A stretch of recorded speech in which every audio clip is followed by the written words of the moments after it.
вами я, Бойченко Дмитрий, компания «Профиремонт». Сейчас мы взяли новую квартиру, здесь еще ничего не начали делать. Я хочу вас ознакомить с этой квартирой, показать, что здесь будет делаться. Квартира у нас 69 метров квадратных. Давайте посмотрим, с чем у нас дает квартиру застройщик, что у нас здесь вообще есть. И потом в дальнейшем будем снимать, будете смотреть на протяжении всего ремонта, как будет проходить ремонт. Сейчас здесь в данный момент полы у нас не залиты, пол у нас идет здесь бетонные плиты, то есть между этажами. Здесь будем 8-10 сантиметров заливать. Вот видите, у нас входной двери, чтобы у нас, когда мы заходим, чтобы мы не проваливались, это будет запотлицо. Здесь у нас выходит отопление от застройщика и идет уже непосредственно на радиатор. Также идет у нас электрощиток, он идет временно, его будем демонтировать, пока на время ремонта он будет, но потом будем демонтировать и встраивать щиток вовнутрь, то есть он будет у нас в стене. То есть делать штрабу, и штрабу делать нишу такую, и будем утапливать его. То же самое в отдельные моменты будем переделывать, они у нас выходят с подъезда, там есть такие американки. Ну, кто строитель или кто более-менее понимает в этом деле, знает, что такое американки, то есть там будем под самый верх будет засверливаться и выходить с самого потолка, для того, чтобы здесь не делать короб и не забирать такую высоту от потолка, то есть будет под самым потолком. Здесь сейчас уже завезли блоки у нас ПГПшные, здесь у нас блоки влагостойкие и обычные, блоки десятка. Сейчас стали использовать десятки. Почему? Потому что, в принципе, в ванной комнате использовали для того, чтобы, если в ванной комнате вы делаете штрабу, получается по трубу канализации, она у нас идет 40-ка 50, а если 80, то стена у нас практически висит. То есть если у нас 100, это у нас плотно она стоит, то есть еще у нас расстояние есть. Но это потом покажу, потому что вам так на словах тяжело будет понять.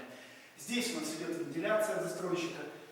Вентиляцию также переделываем, то есть вот этот вот выход, колпак, там у нас есть болты, снимаем и переходим на пластик. То есть потом, в прошлых видео, я думаю, вы видели, но потом более подробно покажу, для того, чтобы прижать максимально. То есть здесь у нас сейчас, если не ошибаюсь, по-моему, 17 сантиметров опущена вот эта труба. То есть 17 сантиметров забирать от потолка при высоте 2,90, я думаю, это много, поэтому это ни вам, ни нам не надо.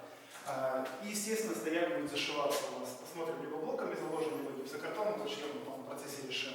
Здесь у нас идет труба под канализацию. Здесь в основном как делаем? Это пространство используем разумно. Но здесь у нас будет кухня. Там, где у нас стояк идет под ванну, в основном здесь ставим инсталляцию. В крайнем случае чуть выдалбливаем, для того, чтобы эту нишу использовать по назначению, чтобы не забирать лишнее пространство. И к тому же здесь в основном выводим коллектора. То есть и потайной лючок, и все это зашиваем. Но это в основном делаем в ванне, потом в дальнейшем покажу.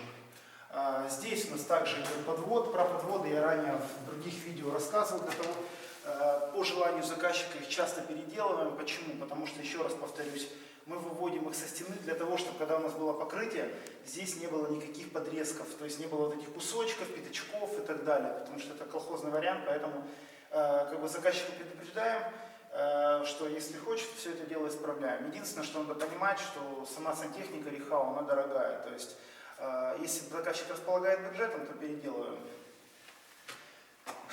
И еще да, такой момент, и еще переделываем почему. Потому что здесь у нас идет тройничок от застройщика. Если распаковать,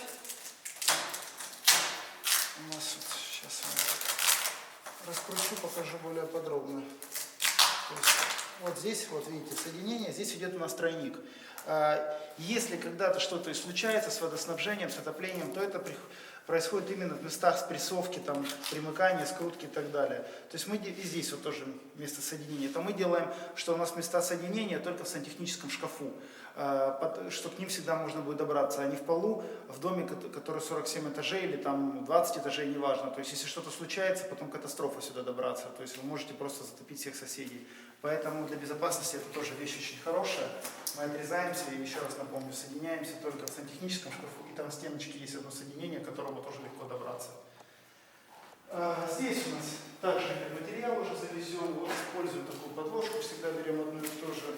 Используем она у нас такого голубого цвета, то есть сюда ей заклеиваем двери для того, чтобы при разгрузке материала грузчики не ударили дверь, ничего, то есть для безопасности. И также здесь у нас идут блоки, и идет у нас клей для блоков, его используем для окладки блоков. Блоки всегда идут, у нас есть уголки, мы их всегда прикручиваем, то есть чтобы они у нас примыкали, а не просто отходили от стенки. Ну это, в принципе, я уже в многих видео показывал. Ну, в принципе, это такое знакомительное видео, показал вам, что сейчас, как вообще застройщик сдает большая часть квартир, вне зависимости от ЖК. А с вами, напоминаю, был я, Бойченко Дмитрий, компания «Профиремонт». Напоминаю, что На каждую квартиру мы снимаем по 2-3 видео, то есть если вам интересна какая-то квартира, смотрите, в дальнейшем будет еще видео. И также к этим видео будут прикреплены в конце другие видео, то есть я имею в виду начало ремонта, середина ремонта и концовка, то есть можно прям поэтапно наблюдать продолжение ремонта. А с вами еще раз напоминаю, был я, Бойченко Дмитрий, компания Профи Ремонт. Всем спасибо за внимание, подписывайтесь на наш YouTube канал, до свидания.